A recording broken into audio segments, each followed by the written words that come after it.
Hello everyone. अब हम biotechnology का एक इम्पॉर्टेंट टॉपिक को कवर करेंगे जो कि है production of secondary metabolite. Secondary metabolite का फॉर्मेशन कैसे हो रहा है इसके बारे में समझेंगे। तो सेकेंडरी मेटाबोलाइट डिराइव होता है प्राइमरी मेटाबोलाइट से through modification like methylation, hydroxylation and glycosylation. ये प्रोसेस से सेकेंडरी मेटाबोलाइट जो है वो मॉडिफाई होकर के फॉर्म हो रहा है। ठीक है, they are classified into terpenes, phenolic and nitrogen and और सल्फर कंटेनिंग कंपाउंड्स। और इसको क्लासीफाई किया जाता है टर्पिन्स के अंदर, फिनोलिक और नाइट्रोजन और सल्फर कंटेनिंग कंपाउंड्स के अंदर। ठीक है, प्लांट प्रोड्यूस करते सेकेंडरी मेटाबोलाइट जो कि किसी भी इंडिविजुअल स्पीसीज के लिए स्पेसिफिक होते हैं। ठीक है, और ये तब प्रोड्यूस होते हैं जब स्पेसिफिक इन्वायरमेंटल कंडीशन उन्हें मिलता है और इसीलिए वो कमर्शियली अवेलेबल भी हो पाते हैं। और सेकेंडरी मेटाबोलाइट को हाई वैल्यू प्रोडक्ट के अंदर भी कंसिडर किया जाता है। ठीक है, तो यहाँ पे लिखा हुआ है plant produce secondary metabolite which are specific to individual species, genus and at produce during specific environmental condition to commercially available. ठीक है, अब इसको एक ट्रिक से याद करना है, कैप्टन्स फ्यूल। तो ये देखिए कैप्टन्स, इस आई को हटा दिया जब मैंने, तो सेकेंडरी मेटाबोलाइट में क्या प्रोड्यूस हो रहा है यहाँ ना शॉर्ट में लिखा हुआ है। इसी को आप सेंटेंस में कर दोगे तो ये बहुत लेंदी आंसर बन जाएगा।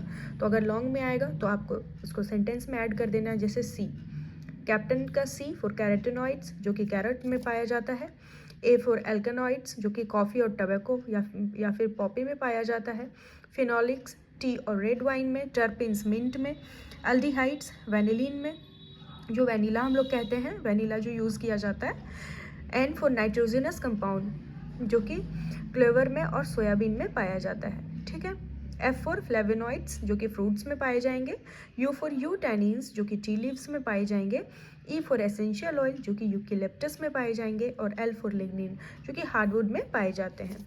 ठीक है, अब हम आगे समझते हैं कि ये क्या है, ये कैसे होता है।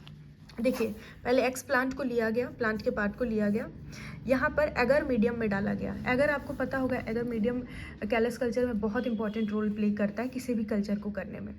यहाँ पर धीरे धीरे कैलस का डेवलपमेंट शुरू होगा। देखिए यहाँ कैलस बनना स्टार्ट हो गया, पहले एक्स प्लांट लिया गया, इसको जब हम एगर मीडियम में डालें तो यहाँ कैलस का फॉर्मेशन हुआ। ये इसको ट्रांसफ़र कर दिया गया कॉनिकल फ्लास्क में, कॉनिकल फ्लास्क में कैलस डेवलप करना स्टार्ट किया, यहाँ सेल के क्लम्प्स बन गए, इसको हमने ऊपर कवर कर दिया है। उसके बाद यहाँ पे लिक्विड मीडियम में ये फॉर्मेशन होता है। ये है सस्पेंशन कल्चर का पूरा डायग्राम। यहाँ 3 टाइप का तरीका है जिससे हम सेकेंडरी मेटाबोलाइट को प्रोड्यूस कर सकते हैं। सेल सस्पेंशन कल्चर, हेरी रूट कल्चर और इमोबाइलाइज्ड सेल कल्चर।